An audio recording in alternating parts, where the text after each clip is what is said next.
This is ex-brother Peter, writing from a quiet balcony alcove within Vassar Library's gold, where I am here oft mistaken for a saintly Irish monk taken, since I usually sit in the warm light of a stained glass window, bright while illustrating and editing a long treatise of non-fictional philosophizing called The Triumph of Life, Love, and Being. All is so peaceful within it, and as I look up for a minute, I'm comforted by the stacks of old books, by the worn-out tapestries on hooks, and by the marble floor in the study court below, all so much reminding me of the monastery.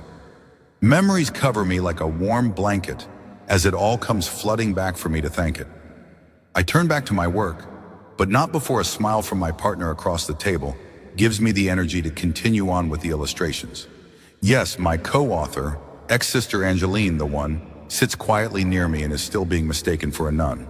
We are working at a large table on our book in the glow of the window's prismatic colored look, bathing in the radiance of our saintliness brooked, in this sacred and blessed mood of the library nook. We're putting a few finishing illuminations of gold into our manuscript, for now that the story of old has been lived and proven, it deserves to be told, but it now has to be written, edited, and illustrated, bold. I ink in the leaves of gold while she checks the pages' folds, just like in the old days, which I shall explain shortly a ways.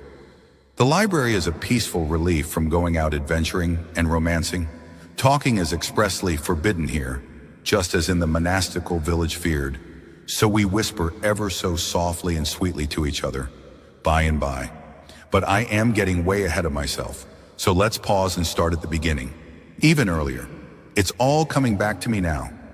This is the story of how the triumph of life, love, and being came to be, of how it was born in the labyrinth of the library's maze of passageways. I approached Vassar Library one day, fast, running on the blue-eyed flowered grass, passing under the wide overhanging branch. Looming up ahead were the library towers, complete with the turrets and gargoyles. The walls were made of Italian stone, and there was a large stained glass window.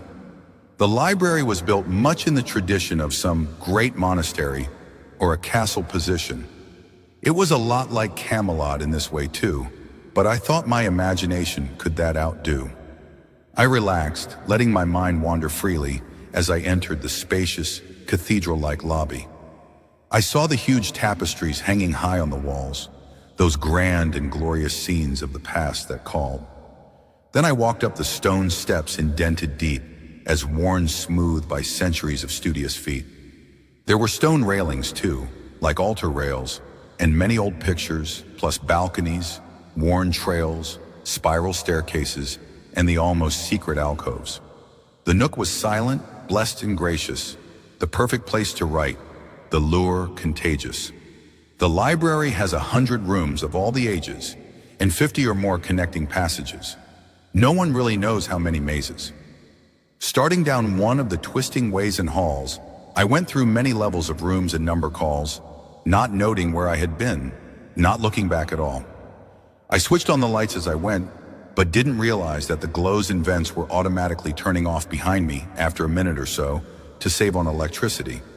So I continued along, between the stacks and down the stairways, with even more racks entering older sections of the library zones which didn't quite line up with the newer ones.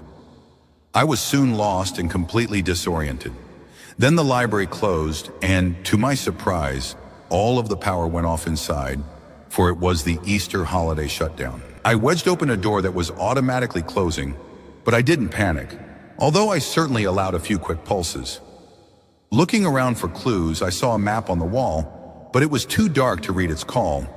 However, when my eyes had become adapted, I could see the dim plots outlined of the shapes of the rooms on the map. In the distance, I could hear the electronic clicks of the security locks slipping into place, as ticks in the treasure and the rare books rooms picked. Walking between the stacks, I guided myself along by tapping on the books with my handmade song. Coming to a moonlit window, I opened it with a shove, but it was much too high for me to jump out of. Looking out around at the exterior of the building, I tried to get an idea where I was in relation to exiting. Picking up a book, I looked at its call number, to get a better idea of what section I might be under. The book was Beyond Metaphysics by Aristotle. I'm sure that it contained the answers to all of life's most difficult mysteries, since I knew from my language studies thrall that meta already meant beyond. But alas, it was too dark to read the book upon, so I put it back, meaning to take it out when the library reopened its house. It must have been the most precious book to know, for it had been presumed lost centuries ago. Imagine going beyond what Trek was already beyond physics. Oh, Aristotle, you magic mystic. It was not totally quiet in these surrounds. The library boiler's vents were making gurgling sounds, at least that's what I'd hoped the noises were, all around. Yet there was also sort of a weird stillness. I wouldn't say that I was scared, I confess, but there seemed to be a lot of creaking noises, soft, as the library settled in for the week with the heat off. I went down what I thought might be a familiar stairway, but the door at the bottom was locked away. Looking through the door, I could see the rare book room. I went up 2 more levels, peering into another womb, and saw the main art gallery's way, with its sculptures and jade jewels on display. I'd better not get caught in there singing, with some alarm going on ringing, I thought, so I retraced my stepping and went around constructing squared circles for a while, unfortunately returning again and again to rooms that I had been to before. I had to find some of the more critical junctions. It was pitch black in the library's interior sections, so I marked some of the intersections by putting some books on the floor. That way I'd know by tripping, toe sore, if I was returning to rooms for that I had visited before. Still, it was all rather frustrating. If only I had a candle demonstrating. But of course, fire was forbidden in the library. I heard a novel noise and followed it. It was just a drinking fountain with a slight drip. At least I had water. Good, I wouldn't die of thirst.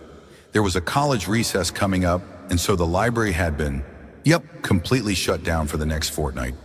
I could be in here for a long time, cold, blind, hungry, and homeless. I sat down sleepily, near an emergency light, and rested against the book's upright, one of which poked me in the back, so I took it out and chanced to read the title plaque as I was putting it down, not back in the rack. Letters between a saintly Irish monk and a holy French. As I fell asleep, that book was on my mind, and I began to dream of it. I woke up in a scriptorium. I was a monk in a monastery sanctorium, studying philosophy and illumination. Pay attention to your leanings and ken. The daydreams welling up from your soul's den. You're the golden chalice to life's drip blood. Oh, drink deep life's bountiful wine. The flood. Request times 1,000,000 through the eclipse, sent to the darkening moon from my lips, to change God's absolutely perfect mind. God said, all is as I've intended it,